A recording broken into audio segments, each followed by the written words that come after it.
Welcome to Numis News, top stories in numismatics as of November 25th, 2024. We've got some record breakers this week, folks. A flying eagle cent from 1856, just hammered at over $300,000. This is a very large jump from its previous record held in 2020 at $240,000. They only made the flying eagle cent for a handful of years, from 1856 to 1858, before it was replaced by the Indian head cent. This one is graded at PR 67+, which makes it the finest known example of this coin. So it's not very surprising that it continues to go up in value. Another record breaker from the same auction is a 1915 Buffalo nickel, graded at PR 69 by PCGS. This one hammered at $240,000, which is telling me that there is growing interest in early American coinage, and as it should, these are some of the most beautiful coins we've ever had. Goldback Incorporated has just announced that Florida is going to be receiving Goldbacks. They originally announced this back in October, with them confirming that Florida will be the 6th state to be represented on a Goldback. But just recently we got information that they're also implementing 3 new denominations to make Goldbacks easier to use in everyday transactions. They're implementing a half Goldback, a 2 Goldback, and a 100 Goldback. Now, the exchange rate on Goldbacks are a little bit different than actual money. Because they're tied to specie, that is a precious metal, unlike our American dollar bills, their value is much more closely tied to the value of gold on the said day, but with a little bit of a premium. Whenever we're working in small denominations, especially a half, in any kind of material, it's going to get more expensive just to produce something that small. While other gold small denominational coins and bullion might fetch a 200 to 300% premium just for the production of the piece, Goldbacks actually only run about 100% premium above spot, which makes them more affordable and in some cases a better option than buying small denominational gold. There's currently 6 states that are using Goldbacks officially for local transactions, so stay tuned to hear what the next ones will be. There has been an update on the stolen coins from the 1715 fleet. In 2015, a family of salvaging contractors came across 101 gold coins from the 1715 fleet. This was a fleet of treasure ships that all went down together, leaving only one ship intact. Thousands of gold coins and other types of treasure were on board these ships when they went down, and we've been finding artifacts from the shipwreck along the eastern coast for a long time. And this is what happened in 2015. They came across these coins, and when you come across artifacts like gold coins from a shipwreck, you're supposed to report them. And that's what this family did to only 50 of the coins. The other 51 were not reported and were subsequently stolen. But we have gotten confirmation that 37 of these coins have been returned. It's said that a member of the family who was salvaging these coins was the perpetrator who stole them. Experts did investigations into private auctions, safe deposit boxes, and even found 3 of the coins reburied under the ocean for future investors to find.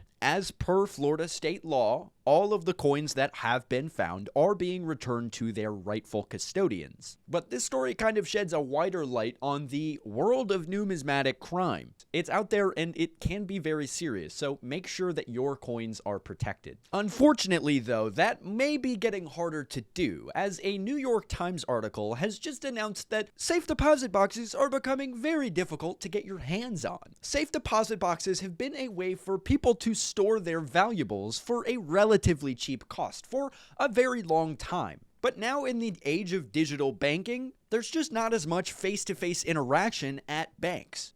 Now, when a bank closes a branch, they typically also close all of the safety deposit boxes that are in that branch. And when they open new branches, they aren't necessarily putting safe deposit boxes back in the branches. Instead, they're opting for physical spaces for them to interact with customers. Very popular and massive bank brands have been coming out saying we're no longer going to support safe deposit boxes. JP Morgan and Chase has shut down the use of new boxes, and The First Republic Bank was shut down, and a lot of their locations were changed into Chase banks, which do not provide a safe deposit box option. Now, it's definitely recommended that if you have a high-level coin collection or gems or family heirlooms, that you hide them away in some secure location, and safe deposit boxes are usually the best option for that, because a private vault service or a home vault can incur annual fees and be more expensive in the long run.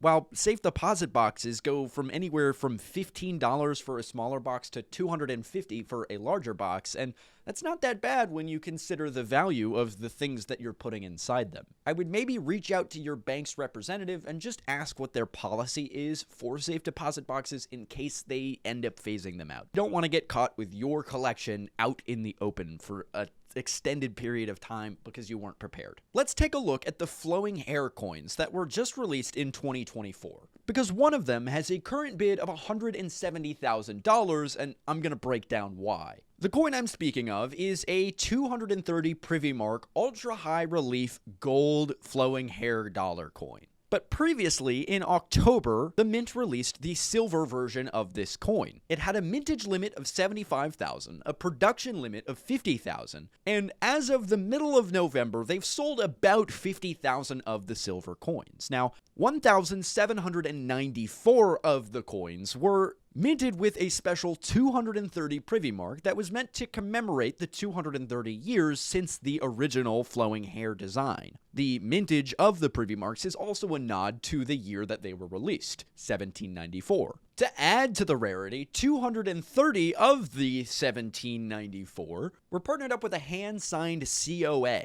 These were randomly distributed when you purchased them, and some of them have gathered insane premiums online. Then in November, they were scheduled to sell the gold high relief version. This only had a mintage and production level of 17,500 coins. They were made of 1 ounce of quad 9 pure gold, which is the highest fineness of gold. This release sold out in minutes, with many buyers unable to secure a gold coin just because they weren't there in time. Now, because the previous release, the silver coins, were randomly distributed, and many people were not able to get their hands on one of the high-relief gold versions, the US Mint decided to outsource an auction for the 230 gold high-reliefs with the 230 Privy Mark. Same situation as the last 230 of the coins are released with a Privy Mark. These, of course, are being auctioned off on Stacks Bowers. That way everyone has a fair shot at getting one. But the first struck coin of this release is currently at $170,000 at its current bid. I'd say it's probably because of the cool wooden display box that comes with it, as well as the fact that you will receive 2 of the canceled dies that were used to strike the coin. It's maybe one of the coolest additions to an auction that I have seen in a long time. Finally, in some new release news, the Hungarian Mint is continuing its Gold Florins of the Medieval Ages series with a new coin with some new designs. Now, the Gold Florins from the Middle Ages series is a series with the goal of providing a full overview of the history of gold florins. It was a very influential currency during its time and was used in global trade very often.